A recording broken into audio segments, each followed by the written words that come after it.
Selamat pagi para nasabah dan rekan-rekan sekalian. Kembali lagi dengan saya Farhan di Philip Morning Market Call pada 6 Oktober tahun 2016, di mana agenda hari ini adalah mengenai indikasi ISG serta stock to watch atau stock news dari saham-saham yang kami dapatkan pada pagi hari ini. Untuk yang pertama, kita mulai terlebih dahulu dari indikasi ISG pada hari ini akan kami perkirakan bergerak bullish dengan support resisten berada di level 5.366 sampai dengan di 5.488. Penggerak pasar pada hari ini adalah pasar Asia yang dibuka menguat seiring dengan penguatan yang terjadi di US. Nampaknya investor ini fokus kepada harga minyak setelah komoditas tersebut meningkat lebih dari 2%. US futures ini meningkat sebesar 2,3% dan ditutup di level 49,83 dolar per barrelnya. Sementara itu minyak Brent ini berada di level 51,86 dolar atau menguat sebesar 2%. EIA atau Energy Information Administration ini mengatakan bahwa cadangan minyak ini turun sebesar 3 juta barrel pada pekan kemarin. Ini merupakan di minggu kelima yang tidak diperkirakan sebelumnya bahwa inventory atau persediaan minyak di US ini akan turun. Sementara itu, aktivitas service sektor di Amerika Serikat ini menyentuh level tertingginya semenjak 11 bulan terakhir di bulan September. Ini nampaknya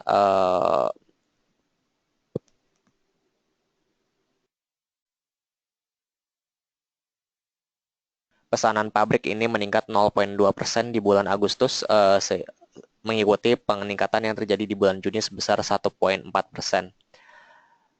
Australia juga akan mengumumkan perdagangannya pada hari ini yang akan diumumkan neraca perdagangan Agustus yang akan diumumkan pada hari ini. Sedangkan itu PI dari ISG berada di level 29,75 kali. Untuk stock news ini kami mendapatkan ada 4 saham, yakni yang pertama adalah Pakuwon Jati, di mana Pakuwon ini menyiapkan capital expenditure sebesar 2,5 triliun rupiah di tahun 2017 mendatang. Capex akan digunakan untuk membiayai proyek properti mereka yang sudah ada. Sementara itu saham yang kedua adalah PBRX. Ini Pan Brothers berencana untuk menerbitkan surat utang senilai 2,6 triliun rupiah untuk membiayai kembali utangnya serta untuk membiayai anak usahanya. Sementara itu, yang ketiga adalah Jasa Marga. Pemerintah melalui Menteri BUMN yakni Rini Sumarno memprediksi harga right issue dari Jasa Marga berada di level 3.630 sampai dengan di 5.150 rupiah per sahamnya. Sementara itu, yang terakhir adalah ACST, di mana Akset Indonesia sampai dengan 9 bulan tahun 2016 ini telah memperoleh kontrak baru senilai 2,4 triliun rupiah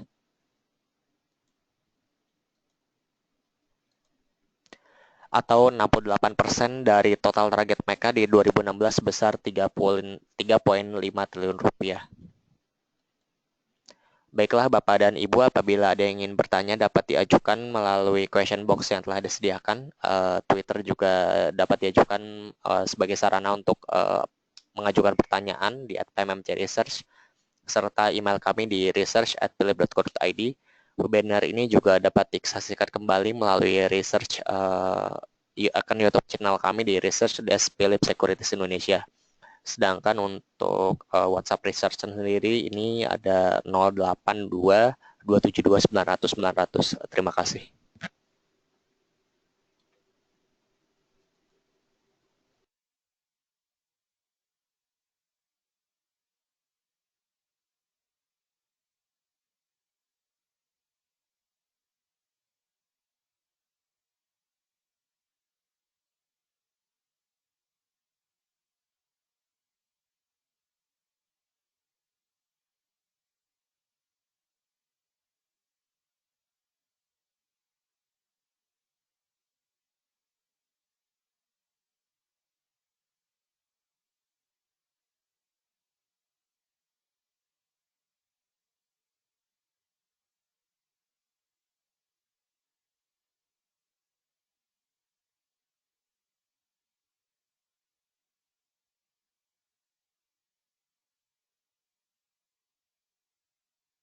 Baik, untuk pertanyaan pertama dari Bapak Robertus Immanuel mengenai apa dampaknya jasa marga yang harga right issue-nya di atas harga pasar. Ini untuk mengacu dari berita yang tadi, ini bahwa right issue dari jasa marga ini ada rentang harga antara 3.630 sampai dengan di 5.150. Jadi bisa saja harga right issue dari jasa marga ini berada di area 3.630 dan yang paling tinggi di 5.150, dan biasanya untuk harga right issue sendiri biasanya berada di bawah dari harga pasar saat ini.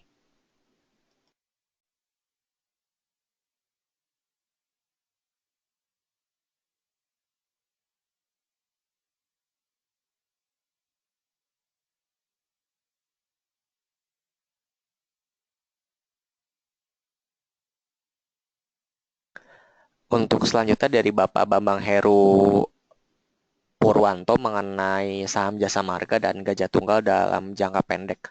Untuk saham jasa marga nampaknya untuk dalam jangka pendek ini masih akan bergerak sideways untuk jangka pendeknya, dengan support di area sekitar kisaran harga di 4.600.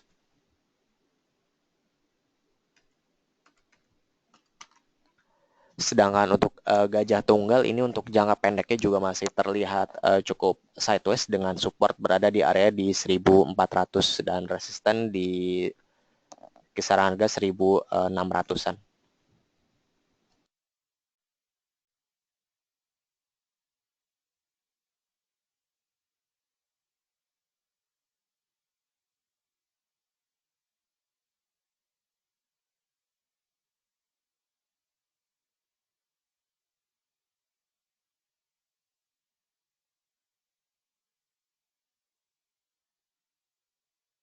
Untuk pertanyaan selanjutnya ini dari Bapak Rudi Hairudin mengenai BWPT. Untuk BWPT sendiri saat ini berusaha untuk keluar dari downtrend channelnya untuk saat ini, dan nampaknya setelah berusaha keluar dari downtrend channelnya ini nampaknya masih kemungkinan akan bisa mengalami pergerakan yang sideways atau bisa breakout. Untuk saran kami untuk saat ini bisa mencoba masuk di saham BOPT ini sendiri untuk spekulatif buy. Sekali lagi untuk spekulatif buy ini di level harga kisaran 190 sampai di Rp200 dengan take profit di level Rp220.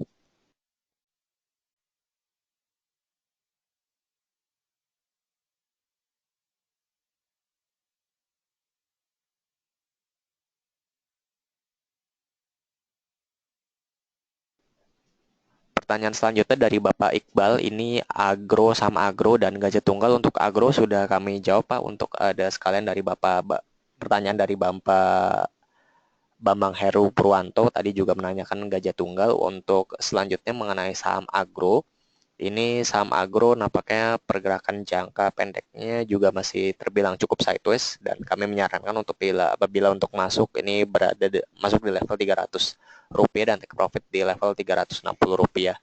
Dan apabila saham agro ini sendiri ditutup di bawah di level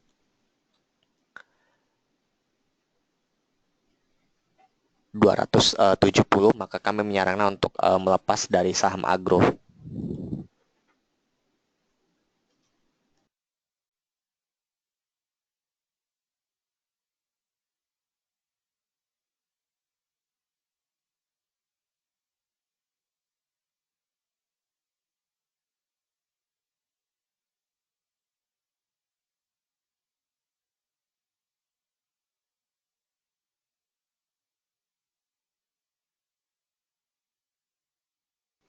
Untuk pertanyaan selanjutnya ini dari Ibu Suryani, mohon view untuk Bank Mandiri, apakah sudah bisa entry untuk harga sekarang, short term TP di harga berapa?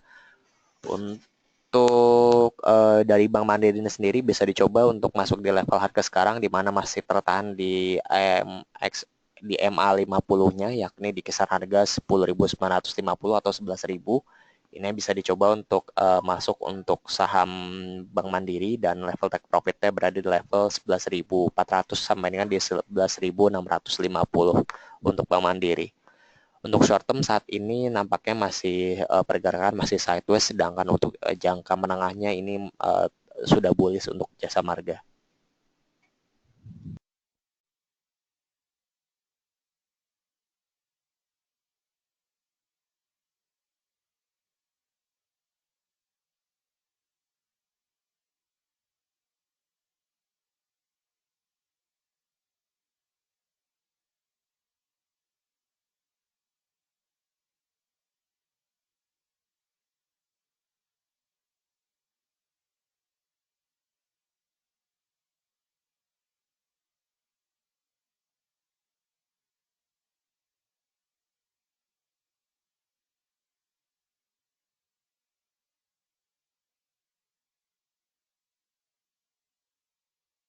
Untuk selanjutnya, info mengenai Sril Bank BRI dan Pegas dari Bu Rini Makmur. Ini kami menyarankan untuk saham Sril ini sendiri, pergerakannya sampai saat ini masih cukup bearish. Oleh karena itu kami menyarankan untuk menunggu dari saham Sril ini sendiri sampai keluar dari tren channel bearishnya. Dan kami melihat bahwa ada resisten di 240 untuk saham Sril ini sendiri. Nah, bagi yang ingin spekulatif buy, ini kami nyarankan untuk tidak masuk terlalu agresif di saham Sril, bisa dicoba di level harga sekarang dengan level take profit di 240. Namun bagi yang sudah menyangkut di saham Sril, ini bisa dicoba untuk sell on strength, memanfaatkan rebound dari saham Sril ini sendiri. Untuk secara jangka panjang, saham Sril masih bergerak bearish untuk saat ini.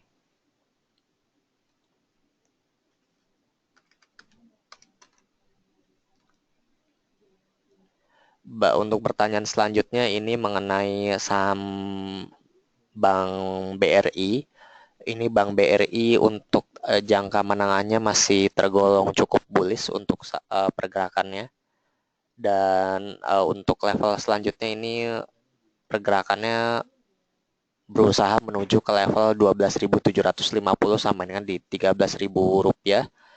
Namun yang perlu diperhatikan adalah saat ini meskipun pergerakannya bullish, kami tetap menyarankan untuk tetap berhati-hati dari Bank Mandiri, Bank BRI ini sendiri, karena stokastik sudah overbought untuk saat ini.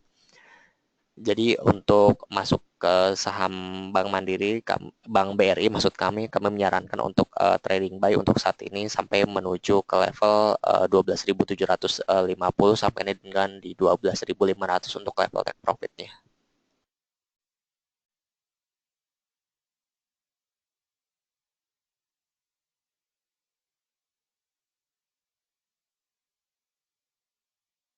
Selanjutnya untuk Pegas, ini saham Pegas bergerak masih cukup ranging untuk saat ini dengan resisten di level area Rp3.000, dan nampaknya kami melihat bahwa bisa mengalami rebound karena penurunan yang kemarin terjadi cukup dalam, dan namun apabila ingin lebih aman lagi bisa mencoba masuk di level harga 2.650 untuk level amannya. Namun bagi yang agak sedikit berani bisa dicoba untuk membeli di level harga sekarang, dan level take profitnya di level harga 2.900 sampai dengan di Rp3.000.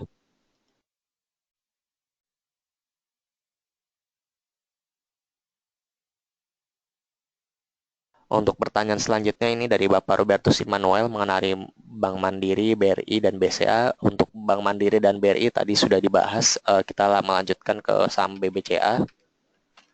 Untuk saham BBCA ini sendiri, nampaknya ini juga pergerakannya masih cukup bullish untuk saat ini. Dan level tertinggi dari Bank BCA ini berada di level 16.200. Dan setelah menyentuh level tertingginya, nampaknya BCA ini berpulang untuk mengalami koreksi dan bisa dicoba untuk buy on weakness di kisaran harga 15.500-an.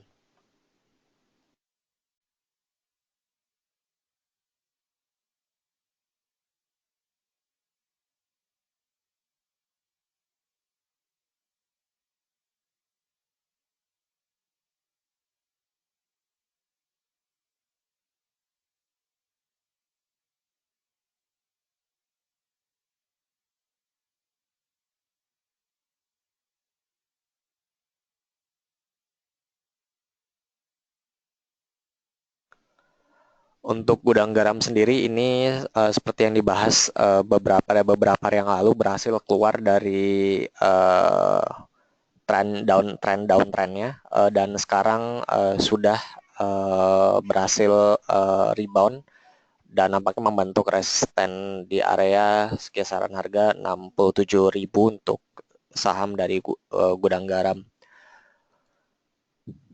Bagi yang sudah mempunyai ini, kami bisa menyarankan untuk di take profit di level harga 68.000 sampai dengan di 70.000 rupiah untuk saham gudang garam. Untuk saat ini, gudang garam potensinya nampaknya berpulang untuk melanjutkan penguatannya. Terima kasih.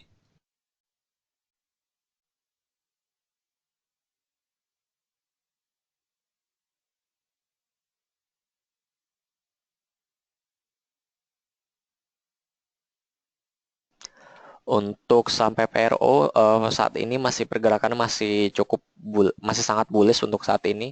Namun untuk sampai PRO ini sendiri nampaknya perlu mengalami koreksi karena pada minggu lalu ini sahamnya menguat secara signifikan nyaris sekitar 30%-an. Oleh karena itu sampai PRO perlu koreksi sehat untuk melanjutkan penguatannya dan kami menyarankan untuk wait and see terlebih dahulu untuk sampai PRO sambil menunggu pergerakan dari sampai PRO ini ada tanda-tanda rebound. Untuk sekarang sampai PRO berada di resistennya di 1400 dan biasanya kalau menembus level resistennya ini PRO berpulang untuk melanjutkan penguatannya.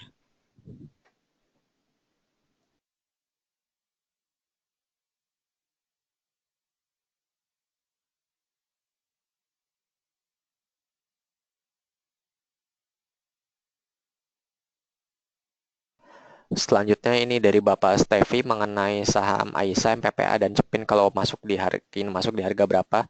Untuk Aisyah sendiri kami menyarankan untuk masuk di level harga Rp2.000 dan level take profitnya ini bisa di level 2.100 sampai dengan di level Rp2.300 untuk saham Aisyah. Untuk saham Aisyah saat ini pergerakannya masih sideways untuk saat ini setelah mengalami penguatan yang cukup signifikan pada bulan Juli sama dengan bulan Agustus kemarin.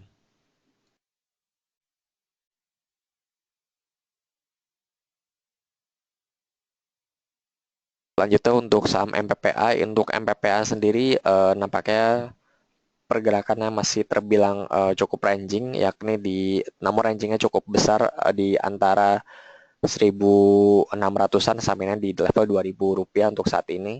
Namun untuk saham MPPA ini sendiri resistennya selalu turun bila kita lihat sekarang.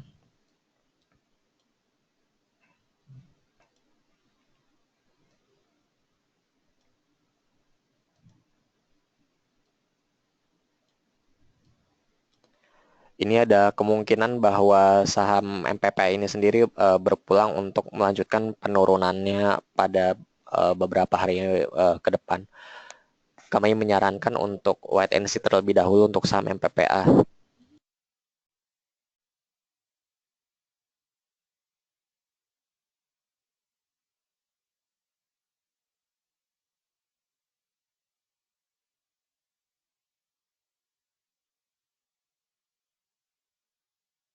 Kita mengenai saham Cepin ini juga bergerak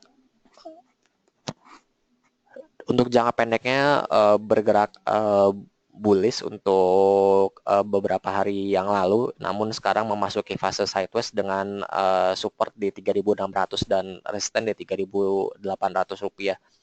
Saran kami untuk masuk di saham Cepin adalah masuk di level harga antara 3.400 rupiah sampai di 3.600 rupiah dan bisa take profit di level harga 3.800 rupiah sampai di level 4.000 rupiah.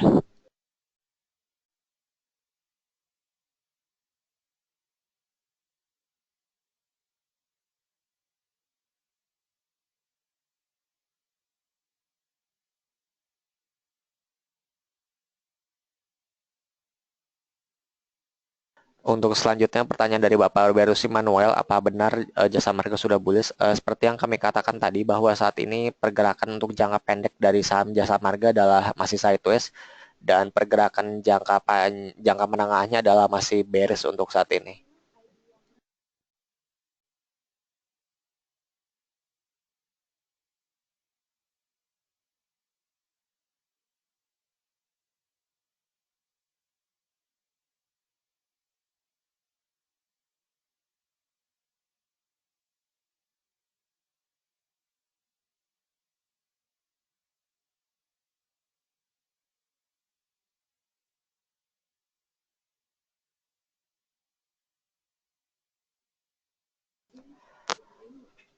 Untuk saham KF ini pertanyaan dari Bapak Ahmad Riyandi, apakah bisa dikoleksi dalam jangka pendek dan baiknya masuk di harga berapa? Untuk saham KF ini sendiri volatilitasnya cukup tinggi, jadi kami menyarankan untuk berhati-hati untuk di saham KF ini sendiri. Dan kami menyarankan apabila ingin masuk di saham KF bisa dicoba mengantri di level di 2400-an untuk masuk di saham KF. Itu merupakan exponential moving average 20 dari saham KF dan bisa take profit di level harga sekitaran 2.700 sampai di level 3.000 rupiah untuk saham KF ini sendiri. Untuk pergerakan jangka menengah dari saham KF adalah bullish untuk saat ini.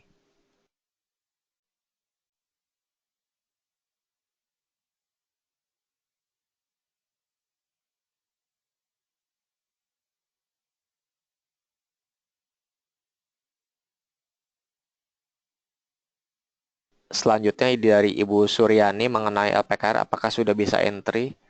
Untuk saat ini kami belum berani menyarankan untuk entry di saham LPKR karena pergerakannya masih bearish untuk saat ini.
Pertanyaan selanjutnya dari Bapak atau Ibu Piong mengenai saham keras, cum rate dan X rate kapan dan cara membelinya, saham right issue bagaimana. Untuk cum dan X rate-nya kami melihat di data dari IDX ini belum ada mengenai tanggal cum dan X rate dari saham keras, dan untuk cara membelinya Bapak atau Ibu bisa menanyakan langsung ke dealing kami dengan menelpon ke mereka, nanti akan dijelaskan oleh mereka bagaimana mekanisme untuk membeli saham right issue. Terima kasih.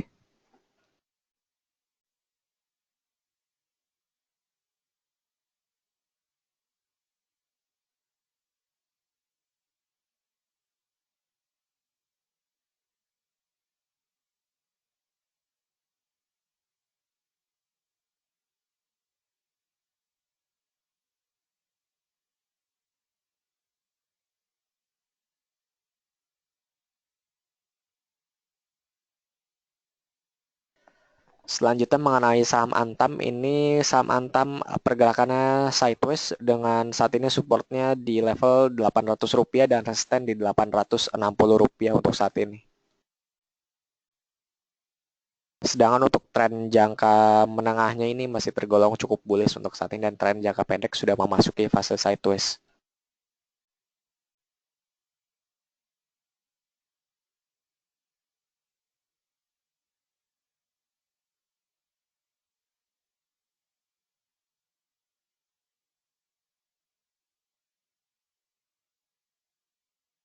Untuk saham MDLN ini pertanyaan dari Ibu Ratri. Untuk saham MDLN ini pergerakan jangka pendeknya boleh dibilang berada di fase sideways dan support di 340 dan resisten di 380.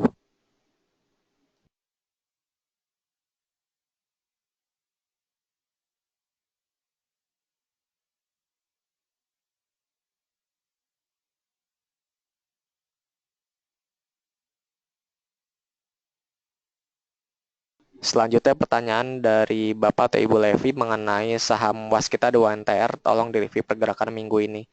Untuk saham Waskita ini kami memperkirakan bahwa saham Waskita masih pergerakannya masih akan sideways dengan support di kisaran harga 2.550 dan resisten di 2.800 rupiah.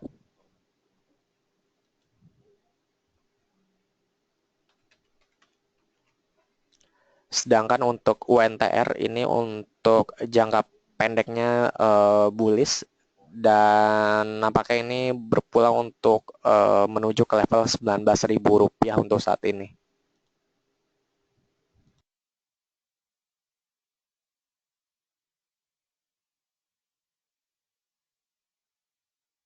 Untuk pertanyaan terakhir ini dari Bapak Robertus Immanuel mengenai kapan PTPP akan right issue. Untuk kabar mengenai PTPP right issue sendiri, nampaknya belum ada kejelasan mengenai right issue-nya. Namun untuk jadwal sementara dari IDX ini kami melihat bahwa untuk cum rate dari saham PTPP di 18 November 2016, sedangkan untuk X rate-nya ini berada di tanggal 21 November 2016. Ini merupakan jadwal sementara yang kami lihat dari IDX.